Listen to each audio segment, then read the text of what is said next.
Defining the odds in NASCAR is something most fans always love and have appreciated. NASCAR Comebacks stands as a testament of the sport's perseverance, resilience, and relentless pursuit of victory that each driver wants to claim.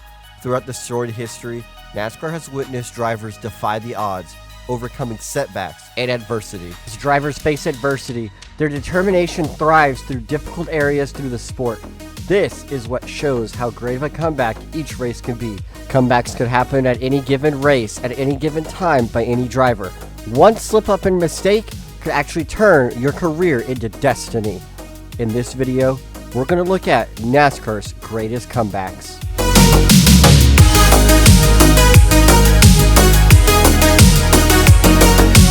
The 2005 season started off with Jeff Gordon shining at the biggest stages NASCAR has to offer.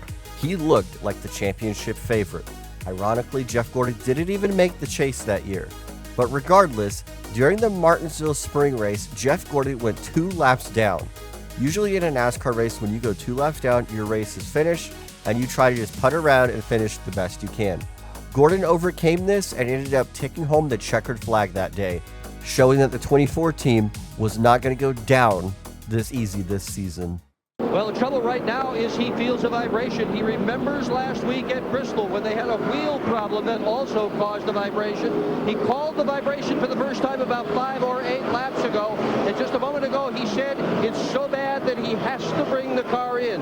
Water temperature also rising on the 5-time Martinsville winner, who now comes into his pit. Crew going to change all 4 tires, and hopefully that will solve it. Both Mark Martin and Rusty Wallace in the top 5 in their final Martinsville spring appearance. Jeff Gordon scores his 71st career win and his 6th at Martinsville. When you get a penalty on the racetrack, most likely you have to serve a pass-through penalty. What that means in NASCAR is you have to come down the pit road without stopping, giving up a ton of time on the racetrack to the leaders. You will essentially go 1 or even more laps down, making your day even that much harder. Overcoming these situations often are helped by cautions. But when a race doesn't have that many cautions, the best thing you could do is put yourself in the right position at the right time. In arguably one of his best seasons ever, Denny Hamlin entered Texas looking to claim the victory. That he did, but it was far from easy. During a green flag pit stop in the first stage, he was judged to be too fast exiting pit road. While following his second stage win, a violation of a tire leaving his pit box set him even further back in the running order. However, a combination of a final stage caution, courtesy of Daniel Hemrick, and the fast Toyota Camry allowed Denny Hamlin to move back to the front. Hamlin would ultimately go on to take the victory at Texas, having a great comeback day. The 11 and the 4 both started the tail for uncontrolled tires. I mean, dude, it was sitting right next to him. That's unbelievable. A double penalty day and a checkered flag for Denny Hamlin. Hell yeah, DH. Great work, guys. Hell yeah, baby. How about that, DH? That was a hell of a lot of work, but man, it was fun, huh? You'd expect Joey Logano to have some good feelings about his first major NASCAR Cup Series win. It came at New Hampshire Motor Speedway, where the babyface rookie beat a handful of superstars to the checkered flag. But it wasn't to the checkered flag, it was to the red flag. Joey Logano ultimately took home his victory at New Hampshire under a rain delay that ended up calling the race. But that isn't where the story ends. There was no denying that Joey Logano and crew chief Greg Zipadelli got lucky. They had to overcome a wall-banging spin that cost them on lap 184. A subsequent caution and its lucky dog wave around put them back on the lead lap. After being mired deep in the field, Logano suddenly found himself leading while Ryan Newman pitted at lap 263, moments before the rain. Then, the race went into caution for a few laps as the rain came.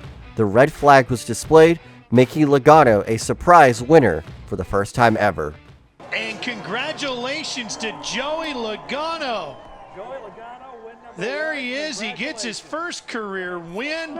19 years old, 1 month and 4 days. His dad comes in to give him a big hug. Just spectacular. And he gets it here at his home track. The driver out of Connecticut, Greg Zipadelli, and the crew have got their rookie a win.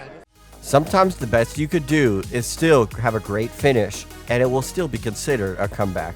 This is exactly what happened to Chase Elliott during the Roval race in 2021.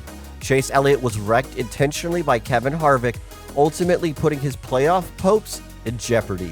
Chase Elliott was on the brink of elimination that day, and he was able to rally to a great finish, ultimately keeping his playoff hopes alive after Harvick wrecked himself in the wall right in front of him. Elliott showed no remorse in his post-race interview. We'll show Chase Elliott finishing in the 12th position. That kind of wasn't the story of the day. What was going on out there between you and Harvick? Oh, I'm not sure, but really proud of our team, and just proud to be moving. Our Napa team did a really, really good job of fixing this thing. I mean, it's destroyed, and I think we finished, where we finished? 12th, so. February 2015 was the start of a comeback that nobody saw coming. Kyle Busch was racing the NASCAR Xfinity race at Daytona and went head-on 90 miles an hour into a concrete wall. Busch's legs were instantly broken, putting him out for majority of the 2015 season. But what was to come was something that nobody ever expected. Kyle bumps into Larson and it turns him to the left. Elliott Sadler hit there by Brendan Gaughan. And there's the 54. You saw the impact. Busch would come back racing in May of 2015 and ultimately go on a tear in the summer months, picking up wins after wins after wins, punching his ticket into the playoffs. Throughout the playoffs, Busch was able to maintain consistency all the way up until Homestead. He wasn't supposed to be there. The odds were totally against Kyle Busch, but defying the odds, Kyle Busch was able to take home his first ever championship in 2015 with a broken leg and a broken foot. On the outside, Kyle Busch is your leader to the back straightaway. Kyle Busch trying to win the race, trying to win a championship. Behind him now, the closer, Kevin Harvick. Harvick is there. Kevin Harvick giving her all she's got right now. He'll wind up that car. Busch driving for his life right now and driving it like he stole it. Pulling away for the rest of the field. His closest competitor, just a dot in the rearview mirror. Kyle Busch missed the first 11 races of the season with a broken leg and a broken foot after an accident at Daytona. The win goes to Kyle Busch. The championship goes to Kyle Busch. During the midst of his most hated era, Joey Logano was able to pick up the win at Talladega in the 2016 playoffs, even though he had to serve a penalty with the jack underneath the race car. Yes, you heard that right. When Logano took off from his pit stop, the jack was fully underneath the car and he drove it around for an entire lap.